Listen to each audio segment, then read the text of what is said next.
Año 1187. En las colinas de Atin, entre el mar de Galilea y las llanuras del desierto, las cruzadas llegan a su punto de quiebre, pero antes del choque entre el ejército cruzado y las fuerzas de Saladino, algo fue visto en el cielo, una estrella, brillante, y luego, rota. Monjes de Jerusalén escribieron en secreto sobre una profecía perdida, una que hablaba de una estrella que se partiría en dos, anunciando el fin del reino de los infieles y el regreso de los guardianes de la tierra sagrada. Los vigías juraron que tras el destello, el aire cambió, que el calor se volvió denso, casi sólido, que los pájaros huyeron, y que durante 3 noches consecutivas, las llamas de los campamentos temblaron al ritmo de una música lejana que nadie tocaba. Los cruzados avanzaban sedientos. Las fuentes naturales que conocían habían desaparecido. El río que debía saciar a sus tropas estaba seco, no por el calor, no por la sequía, sino por algo más.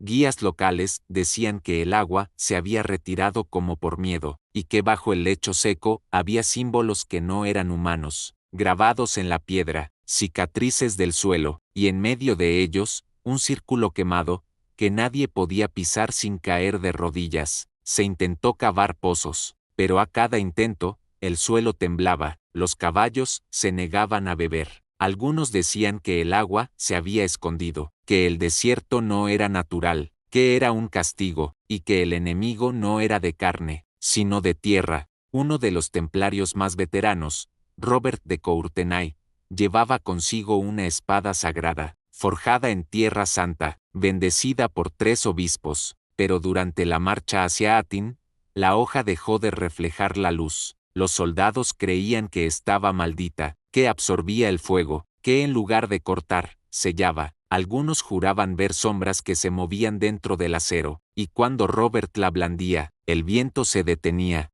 Durante una noche, la espada fue enterrada por miedo, pero al amanecer, reapareció clavada en una roca. Nadie la tocó desde entonces, y Robert comenzó a hablar en sueños. Decía nombres antiguos, en lenguas muertas, y lloraba sangre mientras dormía. La mañana de la batalla amaneció con una niebla espesa. No bajaba del cielo, subía desde el suelo, como si la tierra exhalara un aliento ancestral. La visibilidad era nula, pero todos escuchaban lo mismo, susurros. No eran voces de hombres, ni de mujeres, eran coros antiguos, voces múltiples en un solo lamento. Cada palabra penetraba en el pecho como una plegaria invertida. Algunos cruzados enloquecieron, uno se arrancó los dientes, otro caminó hacia la niebla, y jamás regresó. Los musulmanes también lo sintieron, pero ellos no temieron. Uno de los imanes dijo que los jinn estaban presentes, que el campo de batalla se había convertido en un lugar abierto, un espacio sagrado donde lo visible y lo invisible se fundían.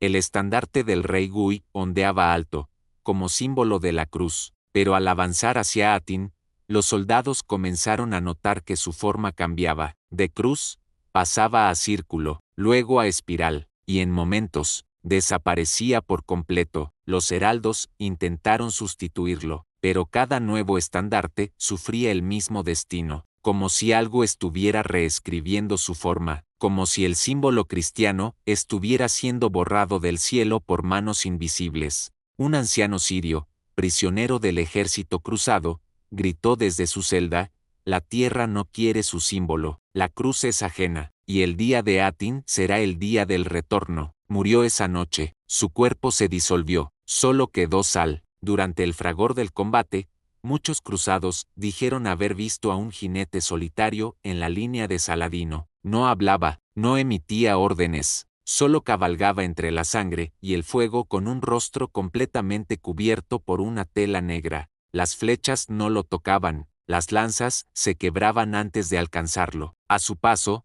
los hombres caían como si su sola presencia los despojara del alma, pero lo más inquietante era su montura. No relinchaba, no respiraba, y su sombra era más grande que su cuerpo. Algunos lo creyeron un demonio, otros, un ángel de la venganza, pero cuando la batalla terminó, no se encontró rastro de su armadura, su caballo, ni sus huellas, solo una figura carbonizada en la arena, con una marca en la frente que nadie supo descifrar. En el clímax de la batalla, cuando el ejército cristiano colapsaba, se oyó un grito, largo, continuo, agudo como un canto de muerte. No provenía de un hombre, ni de un cuerno, sino del cielo, y al oírlo, todos detuvieron sus armas. Los pájaros cayeron muertos, las rocas temblaron, los caballos se arrodillaron como si reconocieran una voz antigua. Algunos soldados comenzaron a sangrar por los oídos, otros se desmayaron, y los más sensibles olvidaron quiénes eran.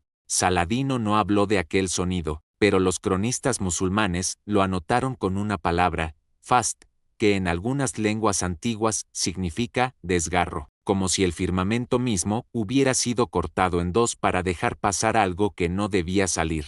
Tras la batalla, los líderes cristianos fueron capturados. Rey Gui, el gran maestre de los templarios, y otros nobles fueron encerrados en jaulas de madera y hierro. Todas se abrían, menos una. Un templario llamado Etienne, de origen francés, permanecía dentro de una jaula que parecía sellada por voluntad propia. Ninguna llave funcionaba, ninguna herramienta la rompía, y el aire a su alrededor olía a azufre y salvia quemada. Durante 7 días, Etienne gritó cosas sin sentido, en latín, en hebreo, en idiomas que nadie comprendía. Al 8º día, la jaula se abrió sola, pero dentro no había nadie, solo su túnica, y un hueso, tallado con el símbolo de un ojo cerrado. Cuando la batalla terminó, el cielo se oscureció sin nubes. A plena tarde, el sol se volvió negro, no rojo, no eclipsado, negro absoluto, una esfera sin reflejo que no daba calor, sino frío. Los soldados musulmanes se arrodillaron, los prisioneros cruzados lloraron, y en ese instante, se oyeron pasos sobre la arena, lentos, pesados, pero no había nadie, solo una línea de huellas que iba desde el campo de batalla hasta el lago Tiberíades. El agua del lago comenzó a burbujear, y durante 1 hora exacta, reflejó la imagen de un rostro sin ojos, una cara humana, pero desfigurada. Al anochecer, el sol volvió, pero en la superficie del agua quedó grabado un símbolo, una cruz quebrada en dos. Cerca del monte de los Cuernos de Atin, los restos de una tienda quemada seguían ardiendo días después de la batalla. Nadie sabía a quién pertenecía, ni por qué ardía sin consumir su estructura. La tela no se reducía a cenizas, el fuego no soltaba humo, y cuando se acercaban, los hombres escuchaban rezos en griego antiguo, entrelazados con susurros en árabe, como si dos mundos chocaran en ese punto exacto. Una noche, un monje trató de apagarla con agua bendita, la llama se volvió azul, y el monje murió de frío. Al amanecer, en su pecho aparecieron símbolos grabados como cicatrices. Eran letras, decían, esto no fue un combate, fue una corrección. Se cuenta que Saladino, el gran sultán, fue visto solo bajo el cielo sin estrellas la noche siguiente a la victoria. Un testigo afirmó que el rostro del líder cambiaba en la oscuridad, que su sombra no coincidía con sus movimientos. Dicen que habló con alguien que no estaba ahí, que se arrodilló ante una figura invisible, y que al levantarse, sus ojos eran completamente negros, sin iris, sin reflejo, como si hubiese sido tocado por algo más allá del mundo visible. Saladino jamás relató lo que vio, pero a partir de ese día, comenzó a hablar con poetas, místicos y sabios, y en su testamento, pidió ser enterrado con un pergamino sellado, uno que nadie ha abierto, uno que, según la leyenda, contiene una advertencia sobre Atin. Al día siguiente de la derrota cristiana, un grupo de pastores halló una cruz de gran tamaño tallada en la ceniza del campo. No estaba hecha por manos humanas, no había huellas alrededor,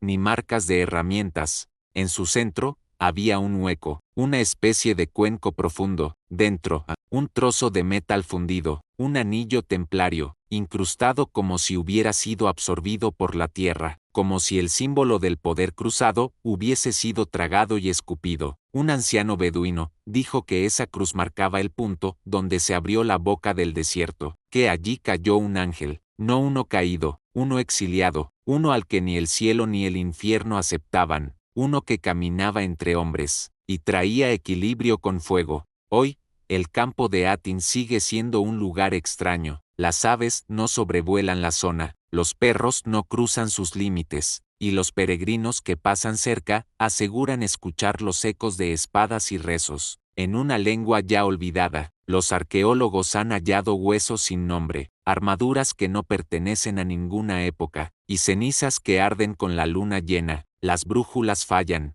los relojes se detienen, y algunos aseguran que si te quedas en silencio, algo te responde, porque Atin no fue solo una batalla, fue una puerta, un eco, un ajuste de cuentas entre mundos, y lo que se abrió allí, entre fuego, sed y acero, nunca se cerró del todo, solo espera, en el calor, en la niebla, en el silencio. Suscríbete a El Umbral Silente y sigue rastreando lo que otros niegan haber visto.